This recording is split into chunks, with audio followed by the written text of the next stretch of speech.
Assalamualaikum warahmatullahi wabarakatuh. Assalamualaikum warahmatullahi wabarakatuh. Ekonomi dunia ini memang resesi sekarang itu. Tapi sebelum pandemi dan bahkan sekarang udah mulai tumbuh lagi. Banyak orang yang ketiban rezeki banyak sekali. Kadang-kadang mudah sekali dapatnya. Jadi ya dagang, tak apa begitu. Termasuk YouTuber kadang-kadang. Tahu-tahu banyak uang aja. Nah ini memang luar biasa ya. Jadi kadang-kadang ada orang yang diberi rezeki oleh Allah yang berlebihan. Sayangnya terus ada gejala lain secara psikologis. Orang-orang yang mendadak kaya atau kaya beneran itu kadang-kadang lupa diri, Prof. Gitu. Jadi seringkali dia terus tidak terasa itu sebenarnya memamerkan kekayaannya.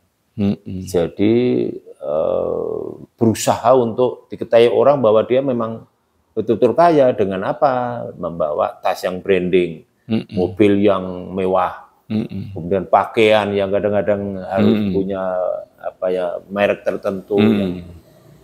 Orang akhirnya kadang bersaing dalam hal ini. Nah itu kalau dalam bahasa sekarang disebut flexing. Nah, flexing itu suka memamerkan kepunyaannya, miliknya. Walaupun kadang-kadang dengan cara itu dia memang puas. Tetapi harus berusaha, kadang-kadang sampai kredit mobil. Di kantor-kantor itu biasanya kadang-kadang begitu. Temannya bawa mobil A, merek A, yang ini, wah ini kurang bagus, harus beli baru ya. Kadang-kadang seperti itu gejala yang luar biasa di masyarakat kita sekarang ini. Menurut jenengan terus pun ini. Assalamualaikum warahmatullahi wabarakatuh. Waalaikumsalam. Mas Habib, memang kehidupan dunia ini kalau kita renung-renungkan, kita dalami, lalu kemudian kita pahami secara lebih ke hakikat ya. Memang isinya itu, Mas Habib. Isinya itu adalah permainan sebetulnya itu. Dunia ini Dunia itu permainan. Disebutkan laibun walahun, itu kan di situ sebetulnya itu. Dan dari situ kemudian orang menjadi lupa tentang dirinya sendiri, sedang di mana, dan bahkan lebih lupa lagi itu kelanjutan daripada kehidupan ini. Maka kan di situ kan ada surat pendek, surat At-Takasur itu kan, bermegah-megahan dalam kehidupan itu. Dikatakan kan alhaqumut takasur hatta zurtumul maqabir gitu kan. Engkau dilupakan dengan apa namanya berlebih-lebihan dalam kehidupan ini sampai kamu masuk kepada liang kubur itu. Kan di situ itu diingatkan oleh bermegah-megahan itu diingatkan. Juz amma pada tiap hari biasanya dibaca, tapi mungkin tidak masuk pada alam kesadaran itu. Dan itu dialami oleh semua orang sebetulnya ya, itu. Hampir semua orang. Tanpa kesadaran. Ya, tanpa kesadaran. Tidak berarti bahwa kehidupan di dunia ini tidak penting. Kehidupan di dunia itu penting sebetulnya. Kita juga memohon agar dikasih kebaikan di dunia dan juga kebaikan di akhirat. Tapi kan yang tidak boleh itu kan berlebih-lebihan itu.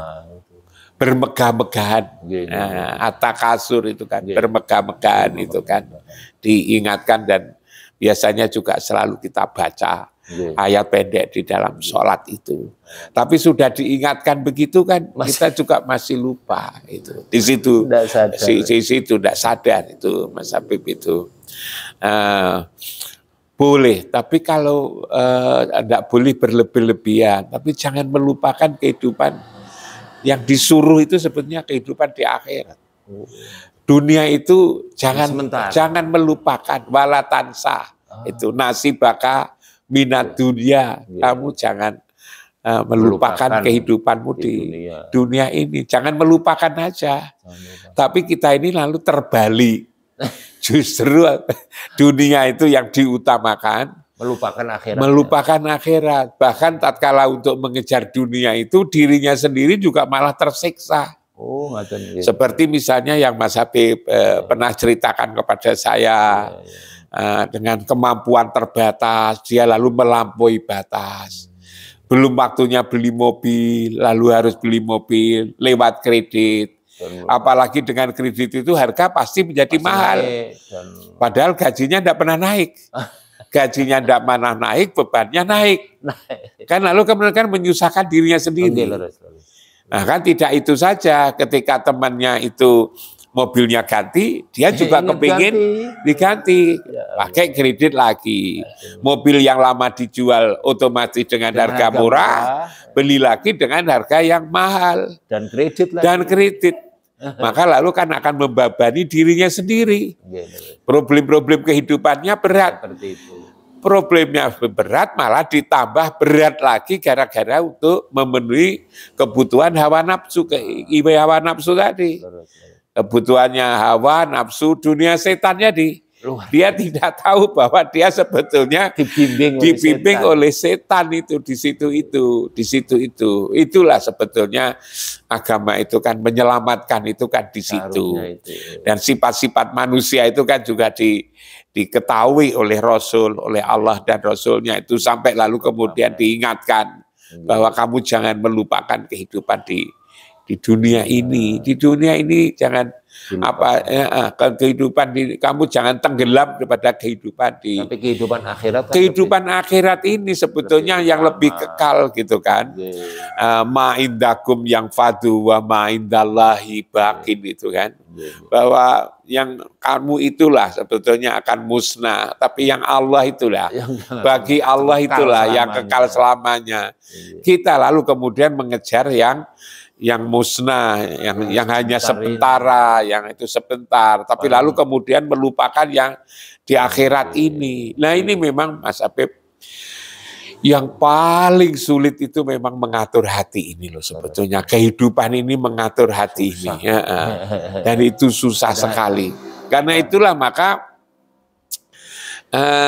manusia yang kayak begini ini sampai-sampai kalau kita baca di surat Al-Baqarah di awal-awal itu, iblis saja itu tidak mau disuruh bersujud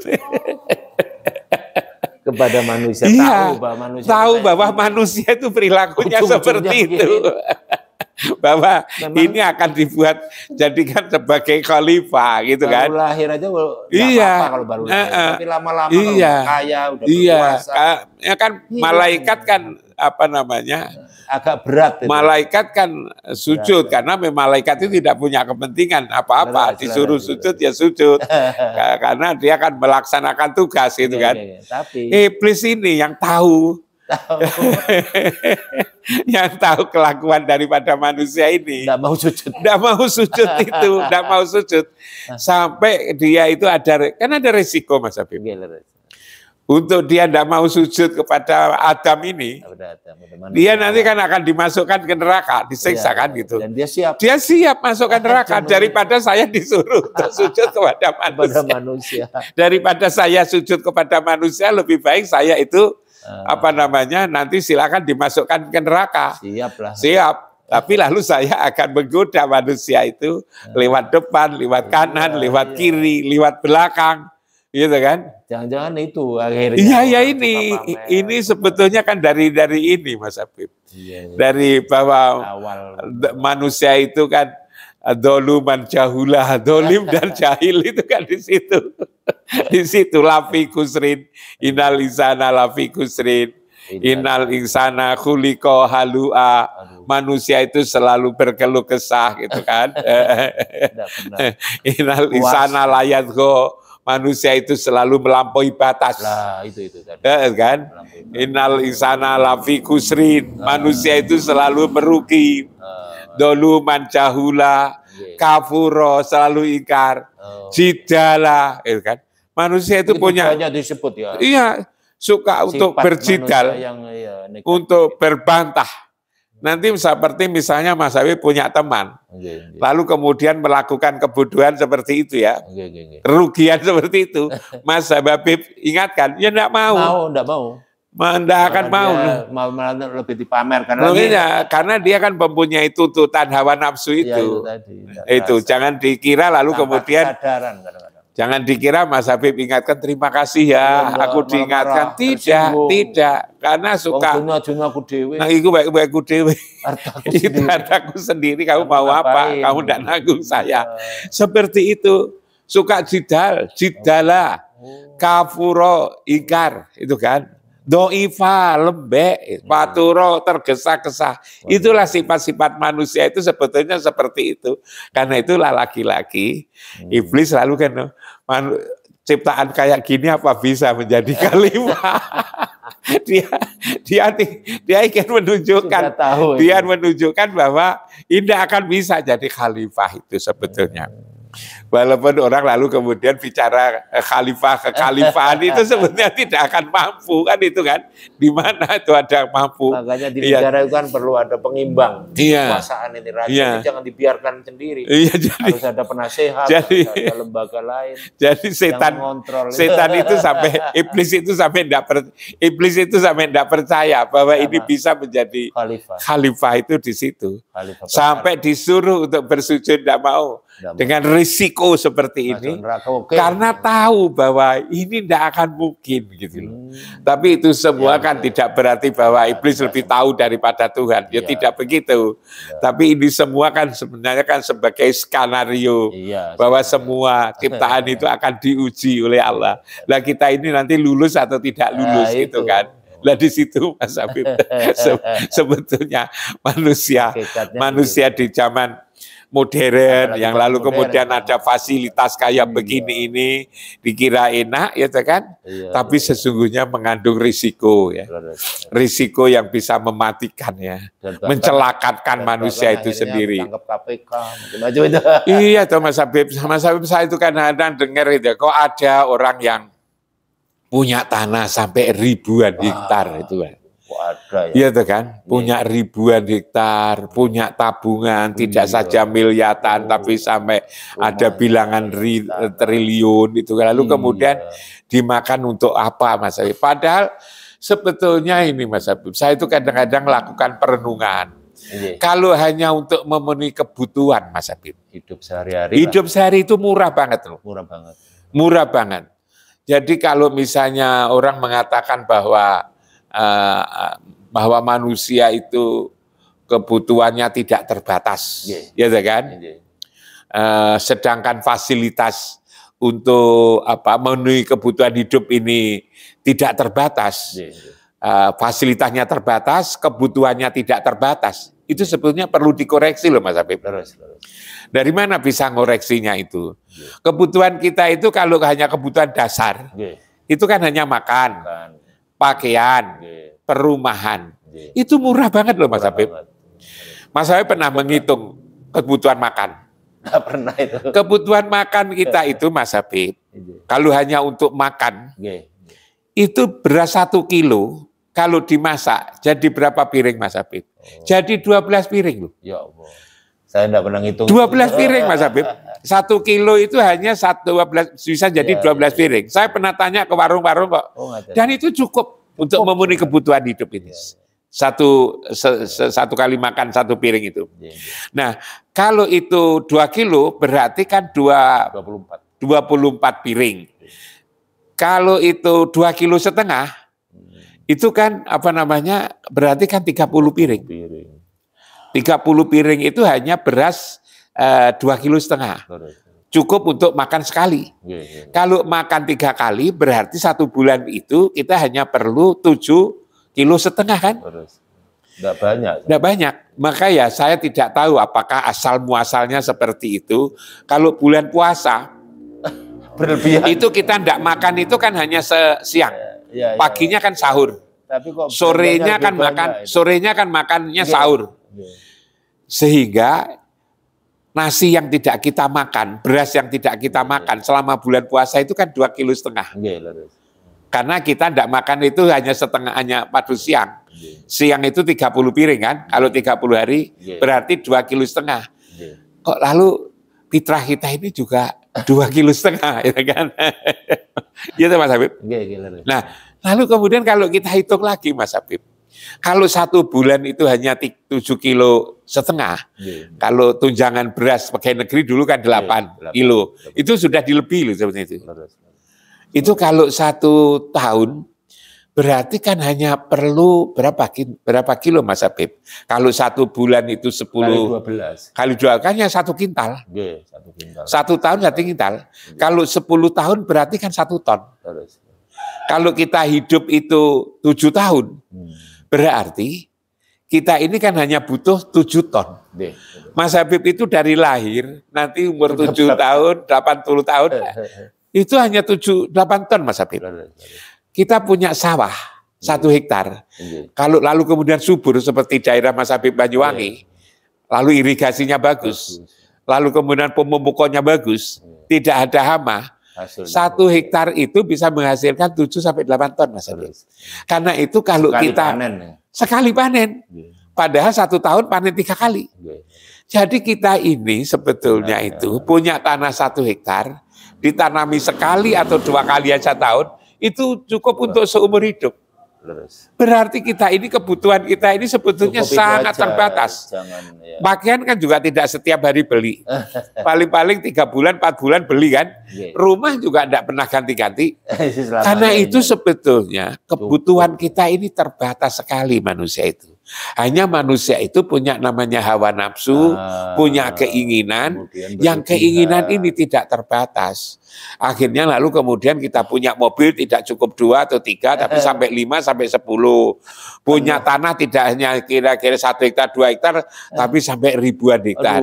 Dia tidak sadar bahwa dengan memiliki harta yang sekian banyak itu sesungguhnya adalah untuk membebani hidupnya. Tatkala kita gonta-ganti mobil tadi yang Pak Katan Mas Habib katakan, HP saja bergonta-ganti, baju jas juga jaket berganti-ganti, itu sesungguhnya hanya kepingin bahwa dirinya itu ada, dia dilihat oleh orang lain, bahwa dia itu juga bisa sama, dan padahal tanpa itu pun dia juga diakui, untuk diakui oleh orang lain.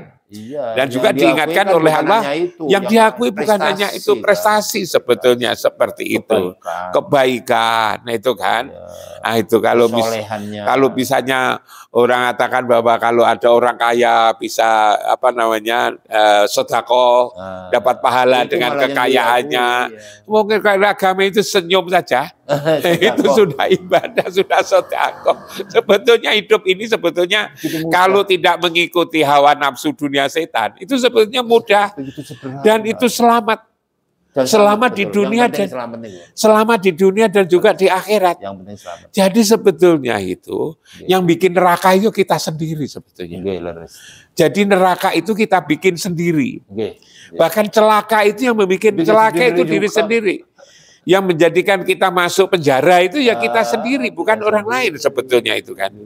Nah, karena itulah maka juga dikatakan itu tadi yang berkali-kali saya sebutkan, ada atuwika nafsuka alati baina jambaika. Hendaknya yang kamu kalahkan itu adalah musuh yang ada pada dirimu sendiri, itu sebetulnya di situ. Maka lalu kemudian kita ini hidup ini kan proses, saya sebut sebagai proses bunuh diri sebetulnya. Hanya sangat hakikatnya. Yang merusak citra kita sebagai dosen kan juga kita sendiri. Kita menjadi gagal petani ya kita petani sendiri. Pedagang-pedagang itu rugi ya karena dia perilakunya sendiri, tidak menggunakan sifat-sifat yang dituntunkan oleh agama kita ini. Semua kalau menurut politikus, partai-partai politik itu jadi hancur ya misalnya ya. Itu karena siapa? Apa karena orang lain? Kan bukan. Indonesia sekarang ini, kalau saya berpikir Indonesia sekarang, lalu kemudian dikatakan dikatakan kalah bila dibandingkan dengan negara-negara lain. Apakah karena orang negara lain? Kan juga bukan. Ya karena negara sendiri ini. Kita lalu kemudian ribut diri sendiri kayak begini ini. Rebutan kekuasaan, saling jatuh menjatuhkan, kritik mengkritik. Itu kalau mengolokkan orang lain sakit kita senang. Padahal seharusnya kita itu bahagia kalau bisa membahagiakan orang lain. Bahagia kalau kita bisa membahagiakan orang lain, menyenangkan orang lain, menyelamatkan orang lain. Bukan lalu kemudian seperti ini saling Nah, kalau ini yang kita teruskan, nah makanya itu lalu saya katakan yang paling penting itu adalah akhlak gitu. Karena itulah agama itu adalah akhlak. Akhlak itu. Hanya juga disalahpahami lagi lewat agama. Agama itu untuk membangun akhlak mulia, tapi dengan beragama justru bertengkar, justru salah menyalah, suluh lalu kemudian berselisih. Gara-gara agama. Tatkala memahami agama saya salah sedikit lalu bukan lalu musyawarah, tapi saling jatuh menjatuhkan. Ini sebetulnya agama datang untuk mendamaikan, tapi justru agama datang malah jadikan alat untuk bertikai, berselisih, macam-macam itu Mas Habib. Matur nuwun. Ini makasih Mas Habib. Akhirnya menjadi kemana-mana ini. Terima kasih Mas Habib. Karena begitu banyak orang yang belum sadar ya, sudah cerdas tapi tidak menggunakan kecerdasan. Sudah cerdas tidak menggunakan kecerdasannya. Sudah beragama tidak menggunakan agamanya. Sudah tahu bahwa sifat yang mulia itu adalah sidik, amanah, tabligh, patona, tidak menggunakan sifat itu. Kalau dengan kita konteks negara, sudah tahu Pancasila, ngerti Pancasila, tapi belum bersifat Pancasilais. Kan itu problem kita itu. Jadi mudah-mudahan para penonton sekalian paham ya bahwa ya rezeki itu di tangan Tuhan memang. Kadang-kadang di tangan Allah, kadang-kadang tahu-tahu kita mendadak kaya. Tapi kalau sudah kaya ya jangan dipamer-pamerin, jangan berlebihan. Jadi ya disyukuri, kalau perlu diperbanyak sedekah, diperbanyak amal, diperbanyak memikirkan tetangga yang berkekurangan, jangan hanya dipamerin kemudian numpuk harta yang tidak berguna. Membebani dirinya membebani diri, akhirnya bunuh diri. Saya kira itu kajian pagi ini. Kami akhiri. Assalamualaikum warahmatullahi wabarakatuh. Waalaikumsalam. Ini pendek ini ya. Berapa menit?